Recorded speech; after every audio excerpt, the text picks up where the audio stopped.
Hello once again audience, AlphaG14 back here with another video. In this video we are going over a Halo Wars 2 leader ranking. Just sort of like a tier list or a ranking list of the leaders in Halo Wars 2. I just want to apply a few things before I continue on with this list. Number one is this is my own personal list of what I think about it and what I think each leader is. Like what's the best leader and what's the worst leader. I'm going to be applying the 1v1, 2v2, and 3v3 aspects to all the leaders, their abilities, their unique units, and all that. Just pretty much all around every leader. Another thing is this may change in the next patch, as this is patch note May 22nd as I call it, and these are the rankings for this current patch. When the next patch comes up, they may be different since people will get nerfed and people will get buffed. But 99.9999% chance they will get nerfed even more and more and more, because that's what video game developers do. Now let's get into this. So I just want to point out one last thing, and that's Team Respawn and Wizzier have made this tier list also, and they were pretty similar, and mine actually falls pretty similar too, just changed up a little bit. So I'm going to be starting from last to first place, or actually, I'm going to start from first to last, and we'll go through the tiers. So in high tier, the tier that I recommend most people playing, first place is Decimus. I find that Decimus, as of right now, is really good. He can rush out with the, the chopper rush, and then all of his abilities pretty much help from there on out. Gaining more damage when you kill, they get a damage boost, or heal when the siphon and everything, and his ultimate leader ability is really good, where he, and what's it called, Riot I believe, it's where you drain life but you gain speed and damage. Really good. So pretty much he's a really good rusher. He also gets really good at pushing out and being that aggressive type, and he is definitely by far, in my opinion, the best leader in the game as of right now. Sitting at second place has to be for Aatrox. Aatrox is a very, very good leader, and I find his economy for his early game is extremely crucial and very well. And Aatrox has a lot of invulnerability and healing powers and buffing powers that make his sweet spot around 7 to 10 minutes into a game. Third place would have to be Shipmaster for me. Now, a lot of people are saying Shipmaster isn't that good and that blah blah blah, but believe me, he is very good. I think he generally is one of the best leaders, since he can displace and teleport.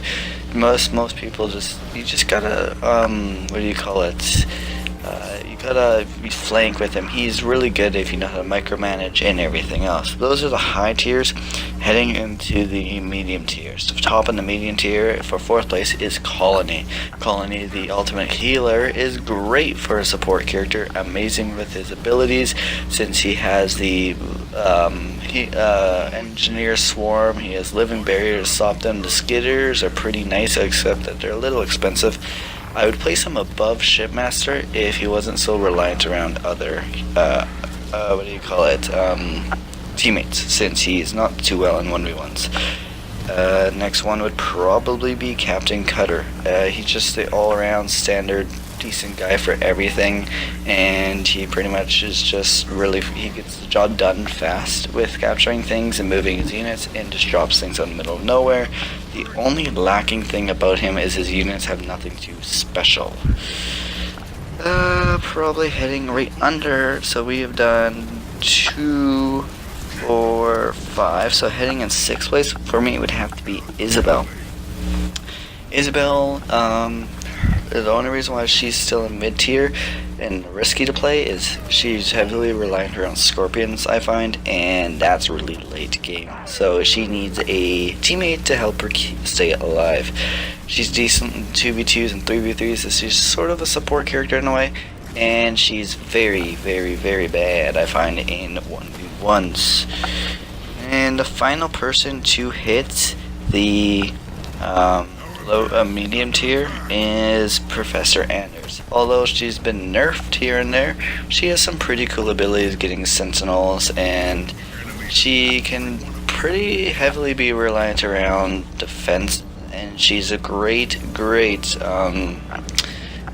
teammate, as she has the 3 ultimate abilities, so that's what's going to push her up in my opinion. Now heading into the low tiers, the people who I would avoid, number 1 being on first in low tier is Sano. I'd avoid Sano, but she's still the best in that tier, as she generally is the pretty much a worse cutter. It's like she's got cutter but slower. Can drop things, but does more damage, but it's just way slower, and just everything's so spongy with her, so she's not too well. Now second last would probably be Sergeant Johnson. As much as his mechs are cool, as much as the mantises and everything are powerful, and his ultimate last ability is cool and all, since you get the free thing and his garrison drop and everything, the only thing is he is so late in the character. He's late game, his mechs don't do as much damage, they're a little bad, and his ultimate ability where you get free slots on bases just generally isn't a good thing for that late of game, since everyone has bases. And last but not least, Sergeant Forge. Heavily reliant around vehicles and grizzlies. The only thing is, it takes 20 damn minutes for that to get started, and I just find that he isn't viable enough. His economy's crap, and everything about him is generally just crap, and I just don't think he is a good enough player to actually get anywhere. He's not good in 1v1s or 2v2s, maybe 3v3s, but that's it. Anyways guys, that's the ranking tier list for leaders that I've came up with. Tell me what you guys think in the comments below. Tell me what you guys have for your little mini tier list, and if you haven't done so guys, please subscribe and leave a like on this video. That would be appreciated. See you guys in the next video.